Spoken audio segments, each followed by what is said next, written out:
Hey, my friend. Hello. Well, it's another week of Case Files with Kat and Ashley. Yay! Yay. We're here. We got our names right, so that's a plus. Hopefully this episode will post when it's supposed to post, but Hey, keep the expectations low. We're guys. Okay. We just love you guys for continuing to come back every week. Anyways, I heard that your dry January is over. So. Actually, it was one day.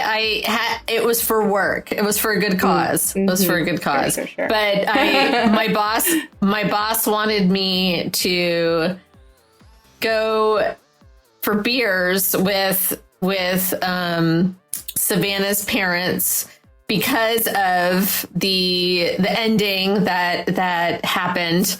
That was so fortuitous. I got the full story. It's really interesting. I'm sure a lot of people were like, how did they find him? Well, just like we always say, he was so egotistical, He was on the run, but he was still on social media. He'd still be posting. And we always knew that would be his downfall. And it was.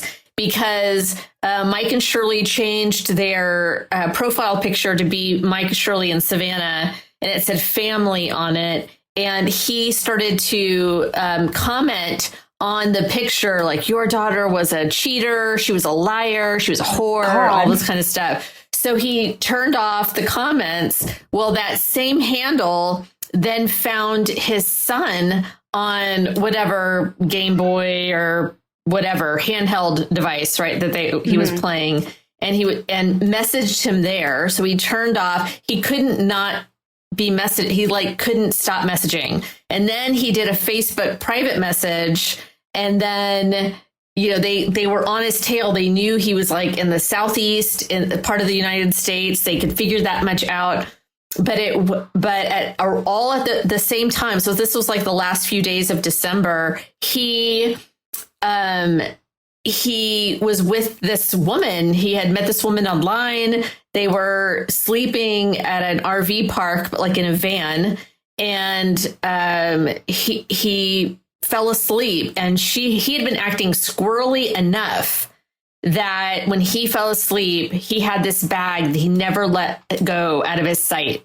And she looked through it, found his real name, real ID, did a Google search, grabbed her shit and ran and called the cops and said, I know where this guy is. He's naked and asleep in a van. Go and get him. Wow. And so they were a mile away, and they showed up, and there was a bit of a standoff, and he eventually killed himself in that van. And he had 2 guns on him, and crazy times, crazy times. So the case is closed, but there's still so many questions. But the kids they get to be adopted for real without any obstruction to that. And that's happening. And the kids are excited to get their name changed to not their father's name and to just move on with their lives. So that was worthy of a beer. Or 2. That was worthy of a beer. But I'm back on the Fresca. Got the Fresca now. Well, I'm drinking water because I'm still not feeling completely better yet. Per usual, I'm sick. So, just another day in Ashley's life. Someone get her some echinacea. I don't know what we need. What do we need to give you? I don't know. I'm on all the things, prescriptions, some good whatever juju. Else, and I'm still always, So, I don't know. Anyways, I would have drank, I had a little mini bottle of champagne, but I didn't realize it was you had to open it with a bottle opener, the little mini ones, and I didn't know that. I was given it as a celebration for being voted on the board for something. And anyways, so I can't drink it tonight because I don't have a bottle opener at the office. So I'm drinking water. But just know, in spirit, I was going to be drinking champagne for no reason other than it's a Tuesday night. And it was here. And it's Wednesday. Oh, yeah. Well, Wednesday, whatever. That's why I need it. I don't even know the day of the week. I thought it was Thursday until about 2:00 today. I was like, it's almost Friday. I was thinking it was Friday all day today. I was like, wait a minute. That's not right. I made a comment like, oh, I'm so glad tomorrow's Friday. And they're like, Ron. Guys, and this is why we drink, because we're just as bad when we're sober. So exactly. Anyways, I didn't really have any trivia for today because our story is a little bit different. Question of the week, though. Yes, we do have a question of the week. I was just going to explain real quick that our story's a little bit different. It's more of like a history lesson. We're going to be talking about tarot cards at the request of Janet, who was a longtime friend and listener. She's been a co-host before. She came and told us some really creepy stories. And so we're going to be talking about that. But the question of the week was a predictive text, and I did like some of y'all's answers. They were great. But it was supposed to be my tarot cards told me, and then let your phone do the rest. So what did your phone tell you?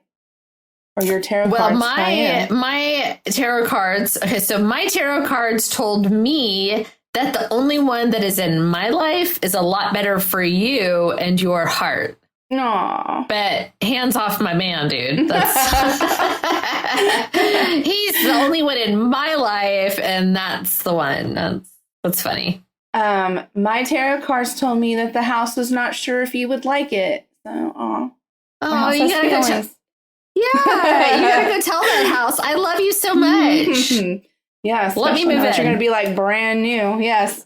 That's still ongoing. So who knows when I'll be back in my house and we'll be recording together. So, anywho. So like I said, today we're going to be talking about tarot cards. So I was going to talk about like the history of them, how to pick a deck. What's up? Okay. How to pick the deck, kind of how to do some readings. I know that a lot of people are very like, oh, we don't believe in tarot cards and whatever else. But I think what I like about tarot cards is that you kind of already know the answer to the question before you ask it, but it's kind of like a motivation to make those things happen, or, kind of gives you some closure. And that's kind of how I view it. I don't really view it as like predicting the future. I feel like it's just like a tool to help you. And so that's interesting. I really love tarot cards, actually. So I spent so much time doing research for this. And I brought my decks here because they're so pretty. I don't know. I'll post pictures, but like, that's the back of, these are the ones that Sarah gave me. They have crystals associated with the each card. So it gives like a double meaning when you do readings with that deck. But I'll talk about that. Yay! I'm just going to jump in because I don't really have any other transition into tarot card history other than I have my tarot cards with me. And I love tarot cards. I feel like I should have had mine with me. Okay. Yes. Did you do yours, right? Yours were create your own, weren't they? Like color your own in? Oh, yeah. But I also have the other ones that are like with the gold leaf on the outside. They're beautiful. You can never have too many tarot cards, really, honestly. Anyways, okay. So the original purpose of tarot cards was to play games. It was like just strictly entertainment. It was a very short explanation of rules for a tarot-like deck. It was given in a manuscript in 1425. So it dates back. The first records date back further than that. But like as far as like what the rules were supposed to be, that was in 1425. And so vague descriptions of gameplay or game terminology, like they kind of followed for the next 2 centuries. Until the earliest known complete description of the rules for a French variant in 1637. So I'll talk about it, but there's a bunch of different, pretty much every European country had a different way of doing the cards and different ways to play. And so that's what it means where it says there was very vague descriptions, because there wasn't really a set like standard by everybody. So they were first introduced in Europe, but really the true origins are unknown. They don't really know who originally came up with them. Like I said, it was in the 1300s. So the first records that are on like to date is in 1367, and they appear to have like the concept began to spread very quickly across Europe, like the concept of playing tarot cards and like using them as games. And again, there isn't much known about the original appearance and number of these cards. The only significant information provided by a text in 1377 describes that the basic pack is containing what all decks still have, the 4 suits of 13 cards. Contrary to what many think, the meaning of the cards changes over time. So basically, the tarot cards are shaped by like each culture and kind of like what's going on at times. Like the traditional decks are much different than the modern ones. Like the modern ones are colorful now and they have different themes. You know, it's not always like the same. Like the Hangman is not in every deck, or the Fool's not in every deck. Sometimes they call them other things. And so that's kind of what they mean there. So by the 1500s, the Italian, how do you say this word? Aristocracy? Did I say that right? Aristocracy? Mm-hmm. Yes. The Italian rich people were enjoying a game known as tarocchi, which, tarocchi appropriati. And so that was tarocchi appropriati is like what they called it. And it was where players were dealt random cards, and they used thematic associations with these cards to write poetic verses to one another. So somewhat like MASH, like where, you know, when we were kids, or a lot of kids, you would write down different, like who you were going to marry and a bunch of different names, like what kind of house you were going to live in and stuff. And so that's what they used the cards for. It was like a predictive game for them of like what their life was going to be. And the cards were referred to as sorts, meaning like lots. So like the different suits, that's what they eventually became, the different type of cards. The word tarot and the German Tarot, which is their word for it, derived from the Italian tarocchi, and the origin of which is unknown, but Tarot was used as a synonym for foolishness in the late 15th and early 16th centuries. And so they kind of felt like that's where it came from, because it was originally, again, tarot cards were just entertainment back then. And so the decks were known exclusively after that as Trionfi, that was during the 15th century. Excuse me. Oh, that's interesting. Yeah, because you keep saying that it was a game. It's a game, and it was a game. It was entertainment. You know, they used it for those purposes. They did not use it for how we do today, like daily readings and asking questions and stuff like that. It was just a lot of like, they just used it as fun. Yeah. So even the earliest known tarot decks were not designed with, like I said, all of this in mind of like predicting and asking questions. They were actually meant for playing a game similar to modern day bridge. So wealthy families in Italy would commission expensive artist-made decks known as Carte dei Trionfi, which translates to cards of triumph. And so these cards were marked with like suits of cups, swords, coins, and polo sticks, which the cups, swords, and coins are still in a lot of decks. The polo sticks were changed to wands. Right. And the courts consisting of a king and 2 male underlings. Tarot cards later started having queens and trumps, which are the wild cards unique to tarot, and the full in the full. And so a complete deck usually totals a full deck usually totals 78 cards. Today, the suit cards are commonly called the minor arcana, and the trump cards are known as the major arcana. So, according to a manuscript written by an unknown source in 1750, a 62-card Tarakoa Balinese from the 15th century was among the first decks to be used as the means of fortune telling. So it wasn't until 1750 that the whole fortune telling thing kind of picked up. And by the 1780s, people in France were assigning divine meanings to their deck, as well as predominantly with the Tarot of Marseille, then the country's most popular playing cards. So they started having these cards commissioned and designed, and in the 1780s, it was the French that started doing the fortune telling.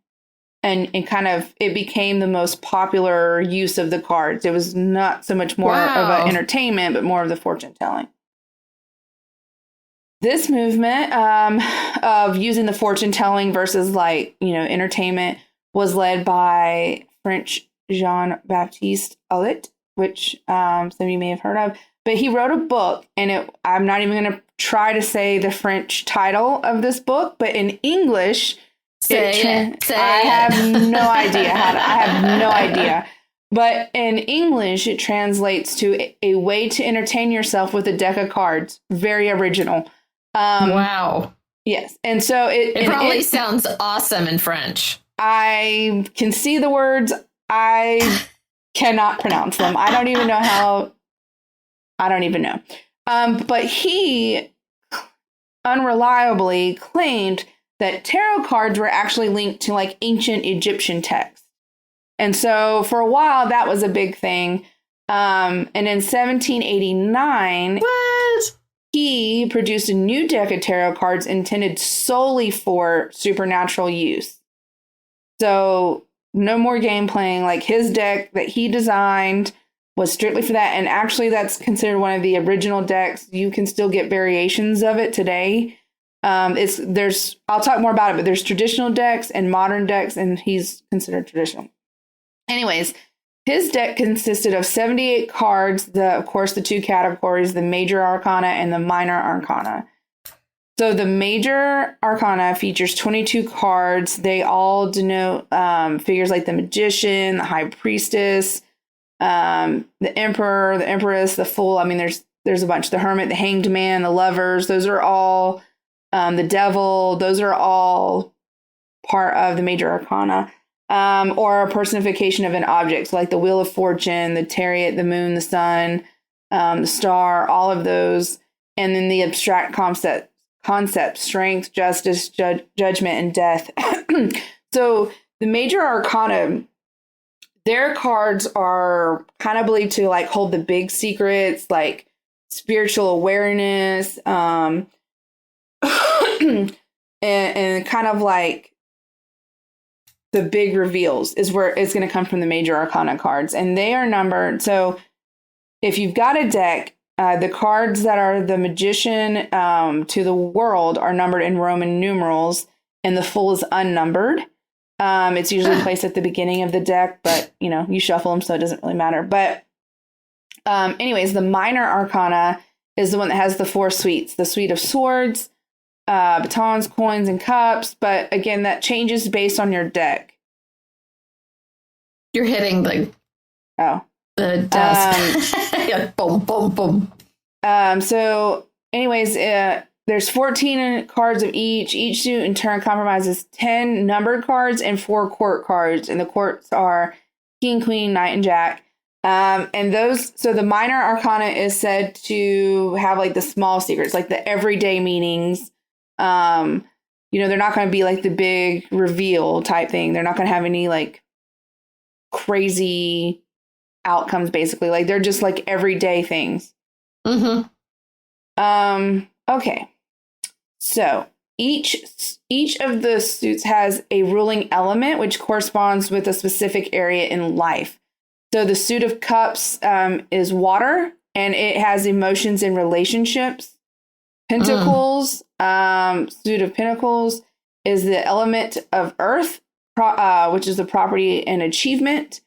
suit of swords is air, and that is wisdom and communication. And then the suit of wands, which is the element of fire, and that's passion and inspiration. So it's kind of important to keep those elements in mind when you're working with the minor arcana. So like if you're asking, like they say, like if you're asking certain questions, like about wealth, then you'll want to, if you're doing the reading yourself, like you're doing a 2-card draw or something, you want to have one of those suits pulled up first, because that suit represents what you're trying to ask about. So that's kind of just a little bit of the history of it. I know it's nothing too exciting, but I just thought it was like interesting to know that it originally started as entertainment and where they came from and how we got the decks that we have now. So I'm going to talk a little bit about how to choose a deck. So there's a lot of myths that when you get tarot cards that they should be gifted to you. That has always been a rumor. That's always been a myth. But you should absolutely buy your own deck if that is what you want to do, because you'll feel the most connection to it. And that's the whole point of your deck, is to have connection. So there are hundreds and hundreds and hundreds of decks to choose from. You know, you can look online, any store. When I first started looking, like I didn't really know what I was doing. I just knew I wanted tarot cards. And so I was actually given the first set of tarot cards I had was this super old deck that was given to me by a friend when we were younger. I was like in middle school or something. Unfortunately, like over the years and moving often, I started missing cards from it. And I kind of wanted to pick out my own deck. I don't have that deck anymore. But I didn't know how to. So when I started doing it, I had a lady explain to me that, you really need to find a deck that like suits your style, like your vibe. Each deck is going to have the same similar like source. It's just going to be a different style, have different designs to it. But in general, you want to pick a deck that it brings feelings, like it evokes feelings. And so you just trust your immediate reaction. Basically, like if you find yourself drawn to a certain deck when you're looking, that's the one you go with.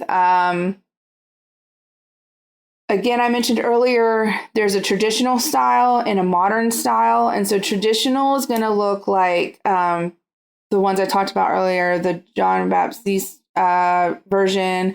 There's one often referred to as the original Rider tarot deck. And the more modern ones are going to be the ones that have the colorful artwork, the animals, like this one has crystals. Like those are going to be the more modern. The more traditional has the original sets, the original names, those kinds of things.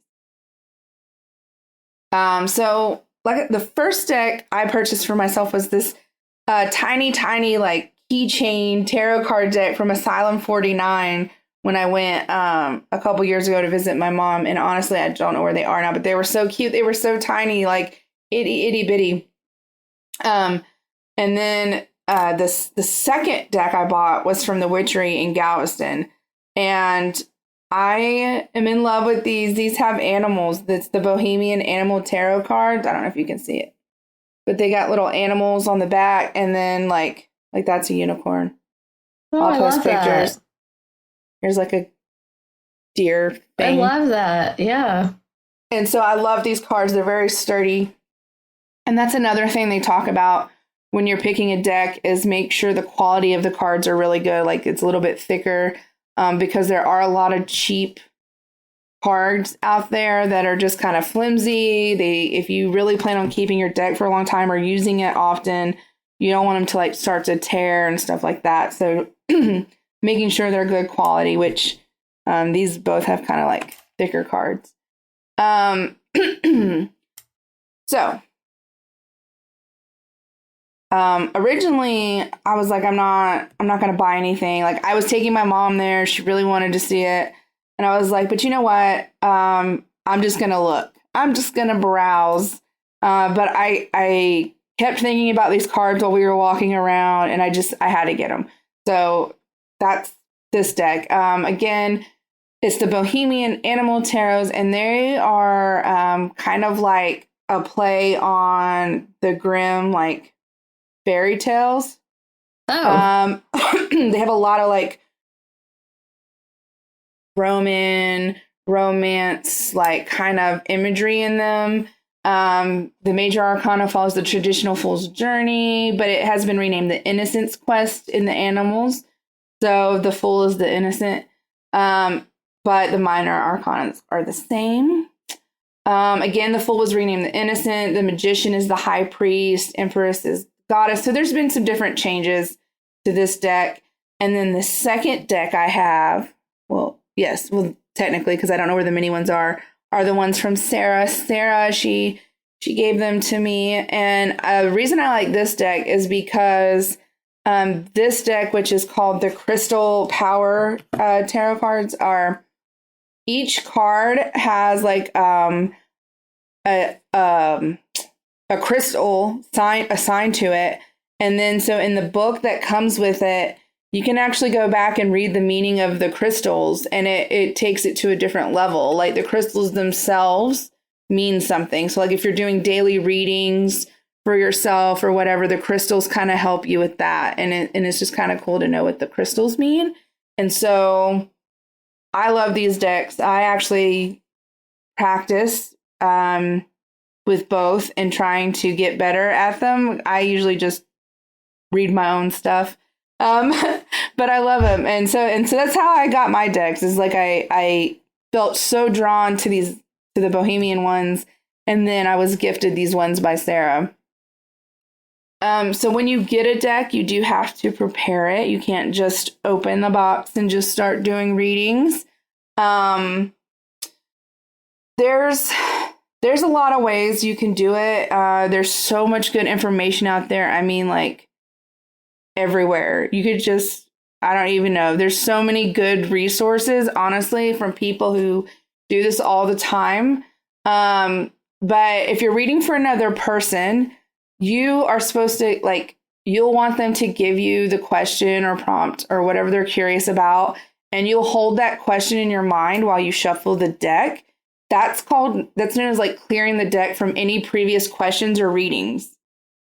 So like if you've done a reading and you're about to do a reading on someone else, while you're shuffling, you want to keep their question on top of your mind. And if you're getting a reading, you might ask the person to, or if you're giving a reading, you're going to ask the person who is getting the reading done to cut the deck. But again, focusing on their question the whole time. And that's good. The reason they say to have the person who's asking the question cut the deck is because then they feel a connection to the deck themselves. Like, that makes sense. Yeah. And so that's not mandatory. They don't have to cut the deck. It's not like it's going to throw the reading off if they don't cut the deck, but it's just to help give you a connection as well as the person doing the reading. So once the deck is cut, you'll pull as many cards as needed for the spread. And there are, oh my God, thousands of spreads, thousands and thousands, and you can make your own. But I'm going to talk about the spreads in a minute. But if you're reading how you lay your card out, is that what you're saying the spread is? Okay. The layout of the cards and what order you read them in. And so typically if you're doing a reading for another person, they're sitting across from you and you put the cards out in between the two of you. If you're reading for yourself, you obviously just put them in front of you. Right. You know. Okay, but the spreads, like I said, there are so many different ones, but the most common one that you see is the 3-card spread, and that is where the reader, the person, asks the question, and then the reader lays out 3 cards, or like you pick 3 cards, and is it usually just from the top? It's wherever you feel like pulling from.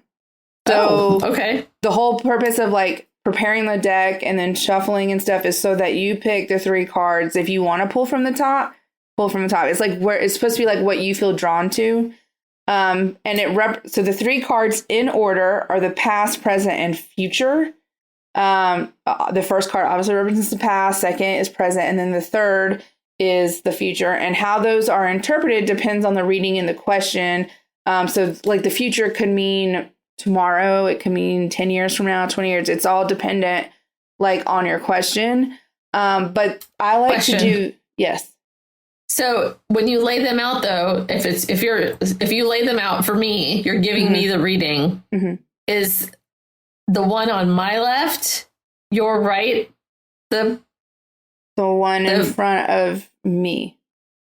So like if I was reading for you, yes, but you would pick the 3 cards and like I would put them down, and then you just pull them over like from my left to right, like as I flip them over, like, you get what I'm saying? So I'm going backwards in time. So like I guess I don't know. Yeah. Okay. Yeah. So you don't read it. You don't read it from my point of view. You're reading it from your point of view. Yes. I'm sure you could do it the other way. I'm just saying, like, typically you lay the 3 cards out in front. The reader does, and they flip them over past, present, future, and then so what I like about that is like I kind of like to take the 3. So because I'm still practicing and I'm nowhere near a professional tarot card reader, I use my book a lot because all the decks will come with books. And so what I like to do is I like to think about the question. I think about it a lot before I pull the cards. And then I really use the 3 card spread to think about the present. The past is like where I started. And then what would be the present would be what I'm doing now and what I need to do now to get to whatever the future card says.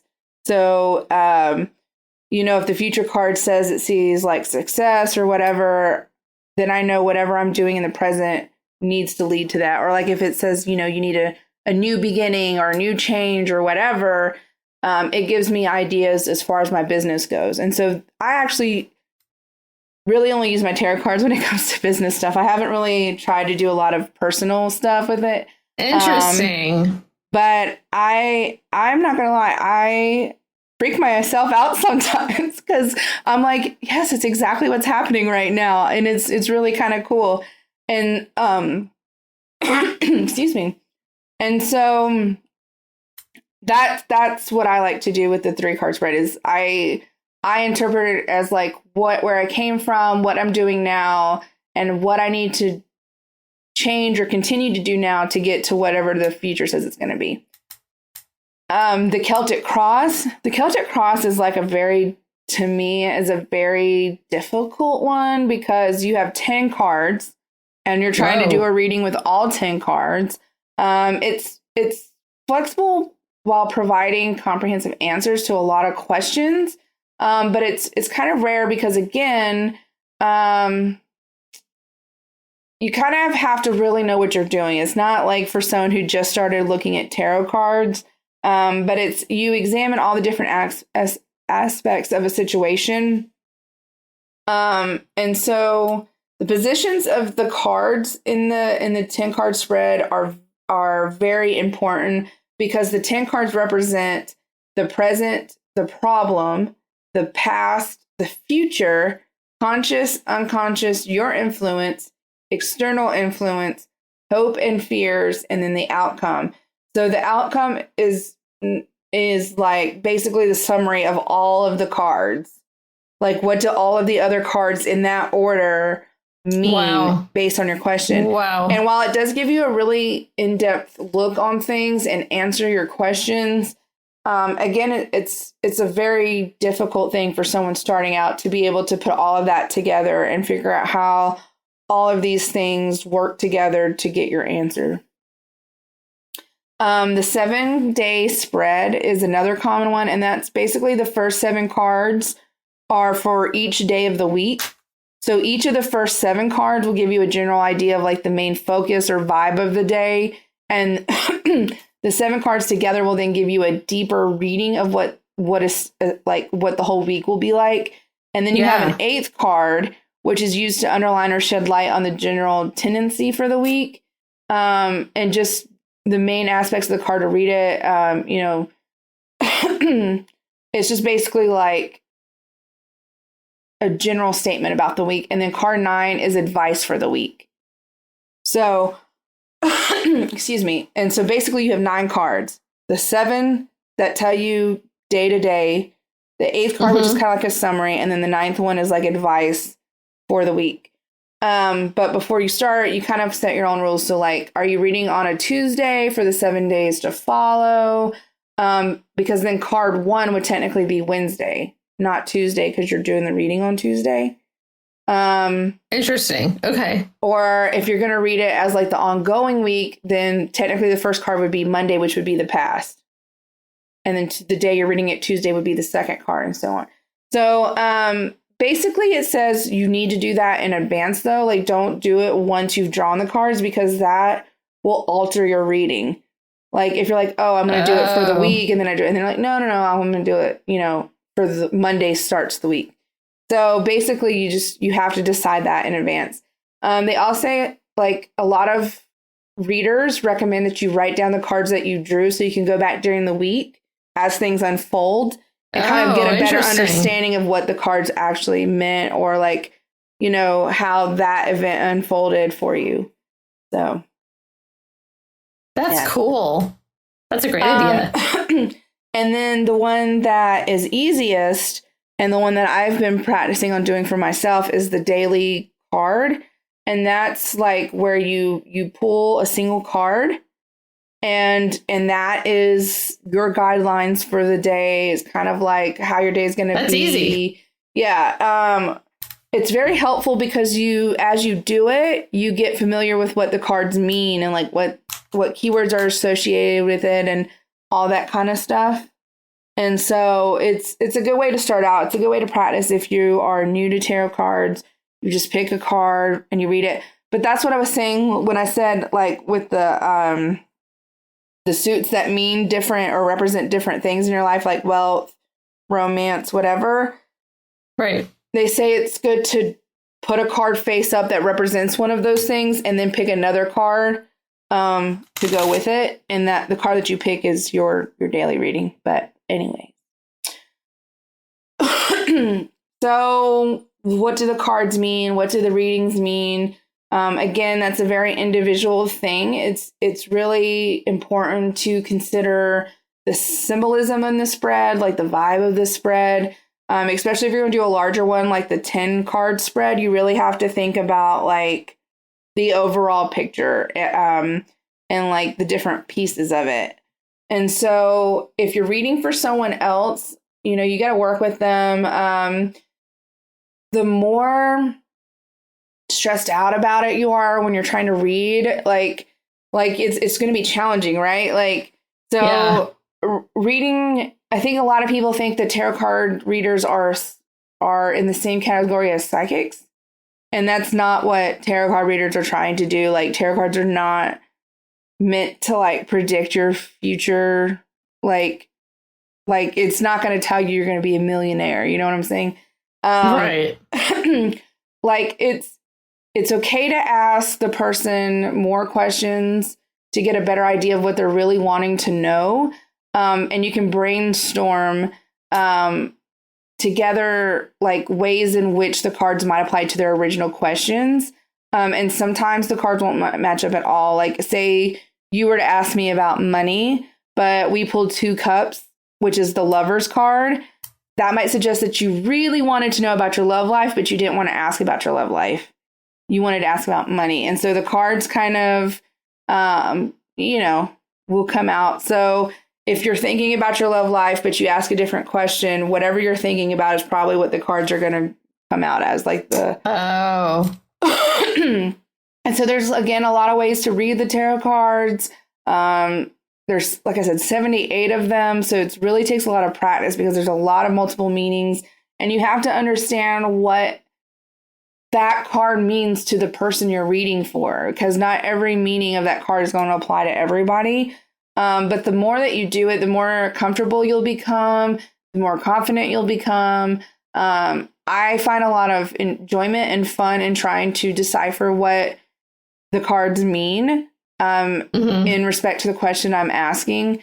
And so even if you don't use this bit of little knowledge in your tarot card readings, I didn't know if you noticed, but each tarot card actually represents a zodiac sign and can help you channel the energy of your tarot cards and astrology and give you a little bit of like mystical insight into yourself too. So for example, I'm a Scorpio, And of course, our card is the death card. Really? And Libras, I guess, you're a Libra, right? I'm a Libra. Your card is the Justice card. I know everyone is just fucking mind blown right now that I'm the Death card and you're the Justice card. But yeah, so I love it. But we're the Scales, so yes. Yeah. Yes. So astrology is involved with tarot cards too. Like crystals are, astrology is. That's interesting. That's really interesting. Yeah, and so I didn't know that until I started doing this research. But then a lot of people are like, well, what kind of questions can I ask? Yes, that was my question right now. I was just thinking So really you can ask anything. It's about how you ask it. There are some topics that professional readers say that you shouldn't ask. Like you shouldn't ask medical questions because at the end of the day should always be left up to a medical professional, right? Like a lot of readers will not answer questions about health. Because they don't want to be responsible if like, do I have cancer? And like, no. And then you have, you know what I mean? Should I have surgery? No. Wait a minute. So, but it's okay to like go to a tarot card reader and say nothing. A lot of people do that. Let me rephrase. A lot of people do that because they want to test the tarot card reader. Like just pick the cards. You should know what I'm asking. But again, tarot card readers are not psychics. But you're really hurting yourself when you do that. When you go to a tarot card reader and you don't say anything and you just want them to like predict what you're asking, because a lot of readers relate it to, would you go to a doctor or any other professional and pay them money to try and just guess your problem without like giving them any information whatsoever though? Like, like you're going to tell them what your concerns are, right? You're like, I'm here because I'm feeling sick or I found this lump or whatever. It's a waste of time. And it's, you're going to miss out on what you're trying to find. It's very, very, very hard for a tarot card reader to just blindly read whatever you're trying to do. So make your questions very specific. So the tighter your individual question is, the easier it will be to answer them. So whether you're reading your own cards or you're at a professional reader, tarot cards, again, have multiple, sometimes abstract meanings, which makes them hard to tie them back to your question if it's not like a really well-formed question. Yeah. So if your question is already multi-layered, it just adds another confusion. So for example, don't ask what are their true feelings and will that make them get back in touch with me? So instead, they say to make that two separate questions, like what are their true feelings for me? Do a card reading, and then what will they get back in touch with me? Don't make it like a multi-question. Yeah. You can ask when things will happen. Yeah. You can ask when things will happen. The cards will all link to time periods or limits. So it's okay to ask questions like, when will they get back in touch with me? So roughly each of the four suits is tied to a time period. So wands indicate spring and like daytime. Swords indicate weeks or autumn. Cups indicate months or the summertime. And pentacles indicate years or winter. So like if you say, when will they get back to me? Or when will so-and-so get in touch with me? And say you draw a wand, then that's saying, okay, well, they'll probably be within days. If you draw cups, a month. And if there's something particular you want to know, just ask it. But you don't know what it is you're looking for, and you just kind of want to see what the cards reveal. If that's the case, you got to give your reader some background. So, if you don't have a question, like a particular question, you have to do like what your relationship status is, what your job is, what your, like anything that's any issues that you have going on. Because then they can pull cards and kind of help you with that, right? Like, just say, I want to be inspired or I want to be informed about what's going on in my life right now. These are kind of the background of what's happening. I'm having problems at work. Because then they can pull cards that will help with that. So is it a yes or no question, or it has to have? No, sorry. I'm going to talk about that in a minute. So I'm going to have some sample questions. But to answer your question that you just asked about yes or no, you got to ask questions that are open-ended. So, for example, don't ask, will I get the job? You say, how can I advance my career? It's like, how can I get the job? Not will I get the job? Keep the questions focused on yourself. So while it's tempting to like ask questions about other people, those questions often predict unethical results, because if you ask about someone else, it's kind of like you're trying to control the uncontrollable. Like you're trying to change future. So like you don't want to ask, does my crush have feelings for someone else? But you ask, how can I strengthen the bond between me and my crush?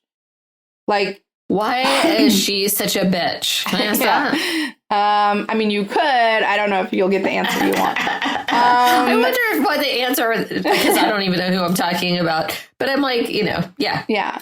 So, of course, as humans, we are often tempted to place responsibility elsewhere when things don't go as planned. So we make ourselves a victim of our circumstance or other people's actions. And there are times when that is true, of course. Sometimes there are very little things that we can do to change that. But what is true most of the time is that we can change the way that we react and respond to the situation. So as a reader, you have a responsibility to like if you're planning on reading cards for other people, you kind of have a responsibility of steering them toward a way of thinking of empowering themselves, not to take away their sense of agency or like their control, but you want to empower them to change the situation they're in, to start that new beginning, to get that job they're asking about or whatever. So basically, the way you phrase your questions can make the difference between getting a reading that helps you on your journey towards self-improvement and evolution, or getting one that kind of hinders you. So, for example, don't ask, like, will I win the lottery? You ask, what can I do to better my financial situation? Or what blocks me from financial success? How can I overcome my problems with money? Instead of asking something that probably isn't ever going to happen on like, will I win the lottery? And so then you want to keep your questions focused on the present. The most beneficial readings come when you're focusing on the present moment and like your journey into the future versus not what the future looks like. So it's more of like, you want to think about what the future holds, and you need to like kind of remember what you're doing now creates your future, I guess, if that makes sense. Like, and so you want to focus on the present. And so a tarot card reading is really supposed to help you clarify your choices and give you understanding what you need to do in order to make that life that you're thinking of, like the best decisions. You don't want to ask about things in the past or how life could have been if you had done another choice. Those are things that can no longer be changed because they're in the past. So don't ask, did I do the right thing? But instead ask, what do I need to do right now to make the most of this situation? So could I ask, what should I do with my bonus check? You could. How should I best spend a bonus? How could I best use it? Yeah. So, so if you need some inspiration, I have a whole list of questions that they say you can use. So like in general, like general questions. What do I need to know or change right now about myself or this situation? What is the biggest obstacle that stands in my way right now? What lesson do I need to learn to overcome my challenges? What are my greatest strengths or weaknesses? What should I be focusing on right now? So those are general questions. If you're interested in love, you say, how can I attract a partner that will align with my highest self? What stands in the way of me finding love? How can I strengthen the relationship between me and my partner? How can I best overcome the issues in my relationship? What connects us in this relationship? So if you're thinking more those of are like some good questions. Yeah.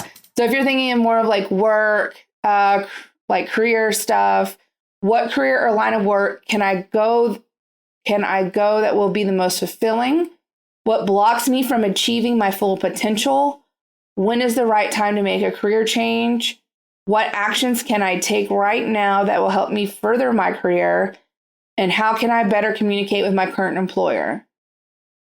And then finances. Those are some really good questions. Yeah. Finances is, what is my biggest financial obstacle right now? what is my attitude towards finances and where does that come from? And how can I find material success? So those are just sample questions. So usually when I'm practice the readings on myself, like I said, I love to do it because I kind of get to know the meanings and I get to see the different cards. All decks or most decks come with like these little books that explain everything. I usually ask business questions like, I've got a big like project coming up and I'm stressing out about it. And so I ask things like, what do I need to do right now to get success for that project? Or if I'm feeling kind of stuck in my business, like I'm going through a rough patch, I'm kind of like, what do I need to do right now that will lead me to grow my business, that will help me grow my business to be more successful? And I've actually I've actually started practicing some of the things I've learned in those readings, and it's actually really, really helped me. Like the past, I would say, couple of weeks have been amazing. Like I'm not even lying. Like right now, my like business is insane, and it's really, really, really big opportunities that came from doing these readings for myself and taking the meanings to heart and like kind of practicing some of the things that honestly probably were right in front of me, but until I read it somewhere else or heard it through something else, didn't realize, you know? And again, that's what I really think tarot cards do. They show you what's really right in front of you that you kind of know in the back of your mind that you should be doing or could be doing, but give you more of a little bit of guidance on how to do those things. You know, that's really cool. And put them in place. And so you either learn to listen to the cards, which is really listening to yourself. Yeah. Well, I mean, it's yourself that is drawn to the cards, right? So in theory, like it's what your mind is already trying to tell you. And so it is a lot about listening and being willing to make the changes necessary from your reading, you know, like, I love it. I try to do them every day. And so that's kind of my spiel on tarot cards. I know it was a very dumbed down version, I guess you could say. There's so much information. Like, it's just, I mean, I had to condense it, right? Because you could talk for hours and hours on how to do different spreads. I mean, there are so many, like in this crystal book, there's a lot. And then I was looking at this one website that's dedicated to just the spreads, and they have different ones for money and love and work and that, like hundreds and hundreds of different spreads you can do. And so, you know, it's a lot of information, and I recommend if you're really, really interested in starting that you check out some of those websites, and I'll put some of them in the resources. You know, and you get your own deck and you just practice on yourself, like really like give into it. It's kind of like a relaxation thing. You want to be in a quiet space, kind of want to have a clear mind while you're doing it. You don't want to do it like in a messy area. You know, I sometimes burn candles while I'm doing it, and just kind of like the dogs aren't in the room. Like it's my time to like clear my head, kind of get focused, do my little readings. I've done a few practice ones for people, and it's always fun. Like I said, it's something I really enjoy. So Janet is supposed to be getting a tarot card reading. I don't know if she's already had it yet, but that was one of the reasons why she had asked us to do this episode. And so hopefully it went well if you've already had it. If not, hopefully it goes well. And now you have a list of questions to ask your tarot card reader. You can also pay me to read your tarot cards, girl. I'm not going to pay you. Well, not you. You can, you can just give it to me. So are you going to do a reading for us right now? I certainly can try to do a reading for you right now. Little three card action. Okay, well, hold on. Which deck do you want? Which ones do you feel drawn to? I have the crystals and I have the bohemian animals. The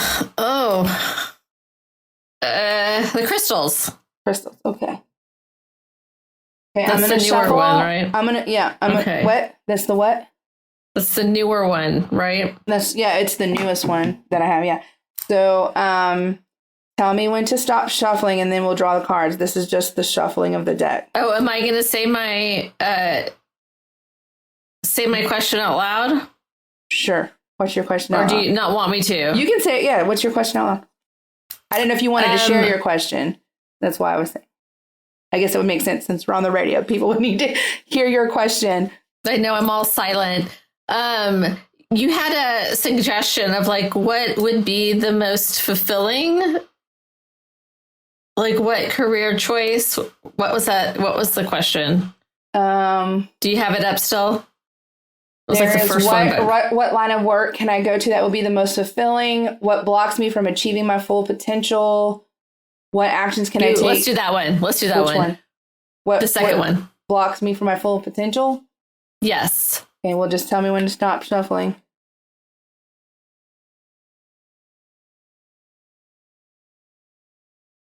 Okay, stop. Okay. Tell me when to pull the first card. Like, I've got them in front of me, so I'm just moving my hand. I know you can't see them, but just tell me when to stop. Stop. Okay. I need two more, so tell me when to stop. Stop. Okay. And stop. So I'm reading these from, like, as if they're in front of me. Yeah. So let me get these out of the way here. Oh. These are all very She knows cool. what they are. I can't see them, so she's like, oh, no. Death. Queen of Pentacles is the past. King of Wands is the present. And the Seven of Swords is the future. And so it was what blocks me from my full potential. And so let's just give me a moment.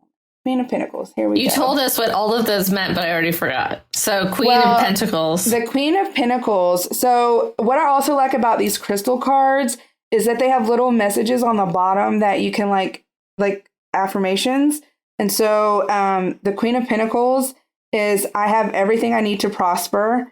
The King of Swords is I am successful in all that I do. And the Seven of Swords is I take great care of what I value. So I feel like those all do kind of align with like a job, especially the kind of job that you do. But so the Queen of Pentacles is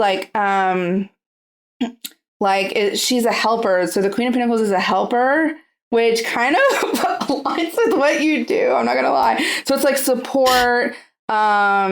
You support your friends. You're always there for your family. You're like really close to your like immediate family.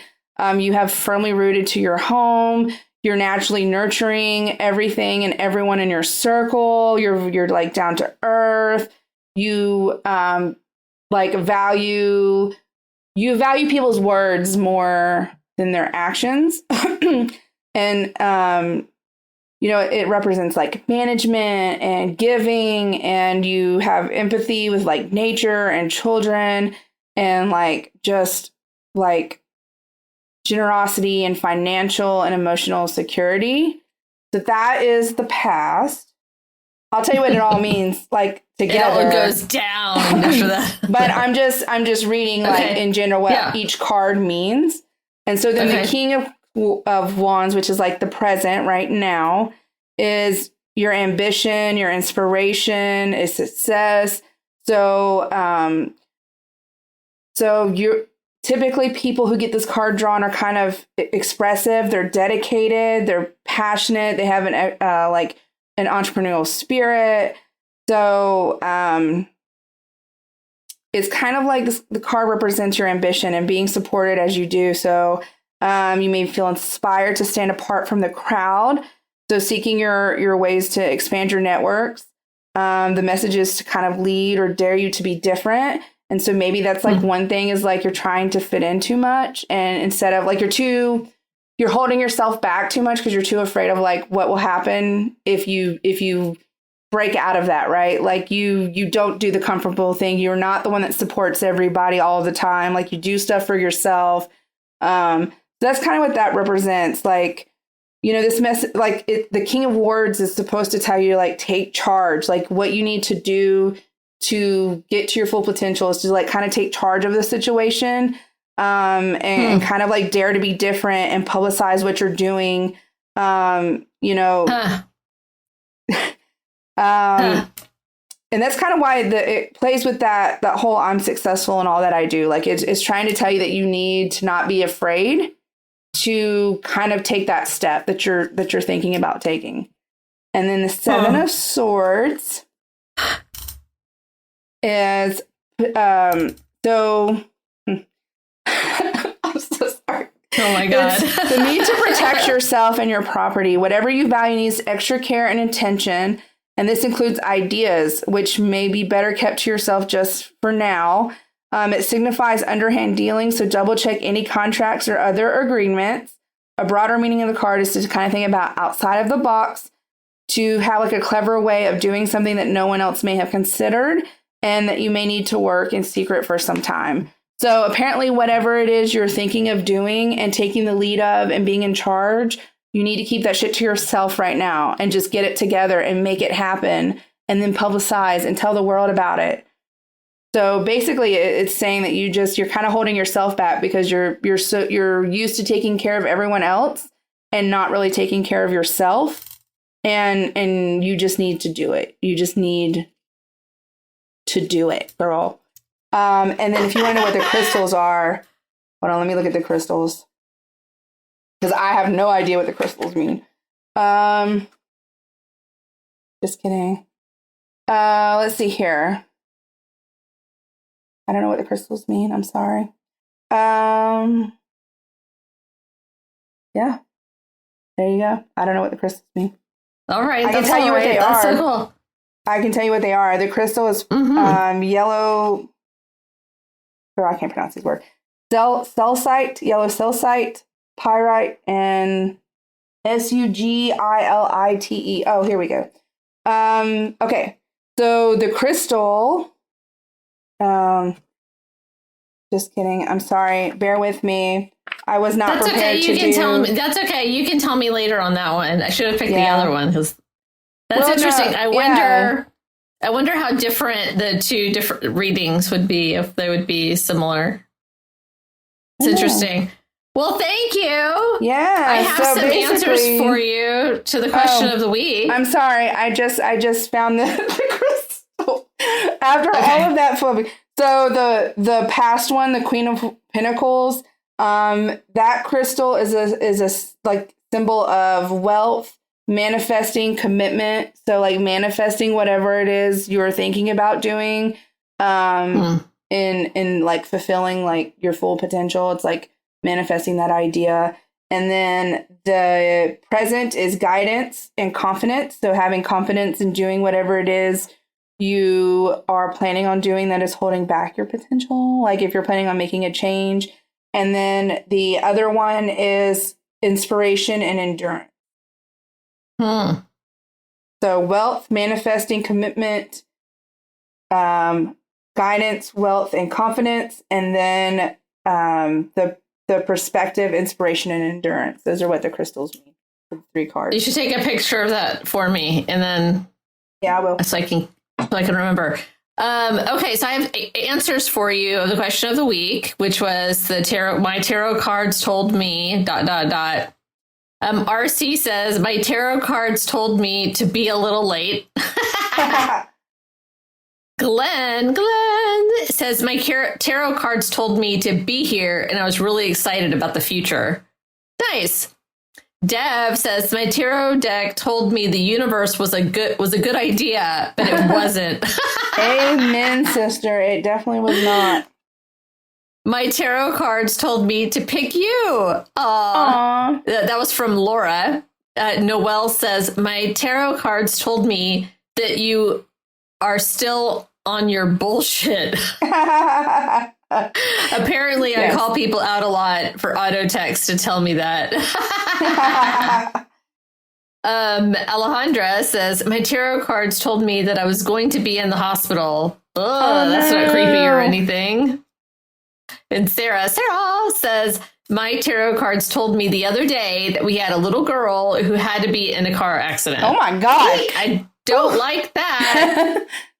No, girl, no. Well, at least my reading, even if it's not correct, it was better than that. But I feel like it's very correct for what you asked.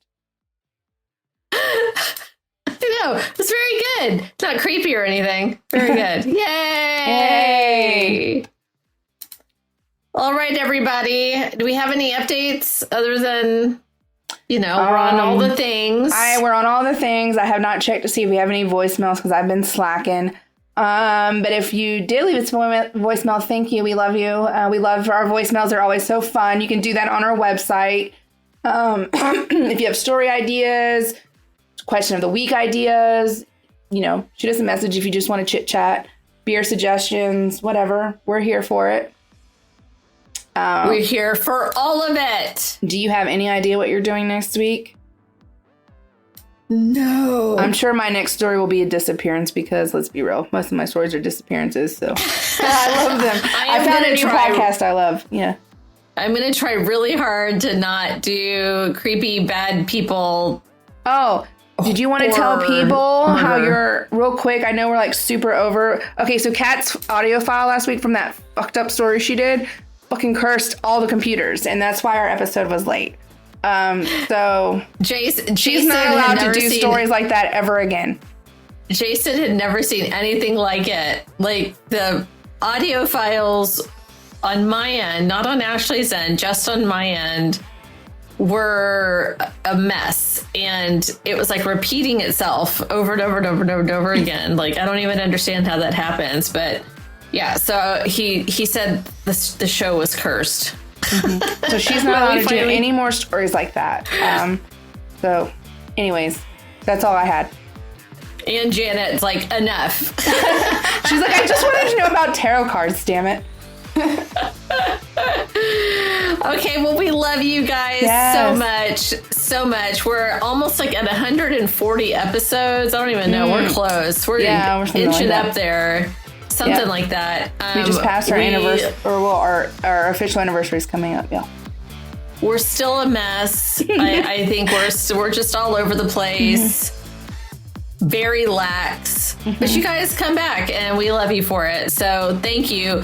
If you have any ideas for us, shoot them our way, please. And until next week, please be kind, stay safe, stay healthy. We'll see you next week.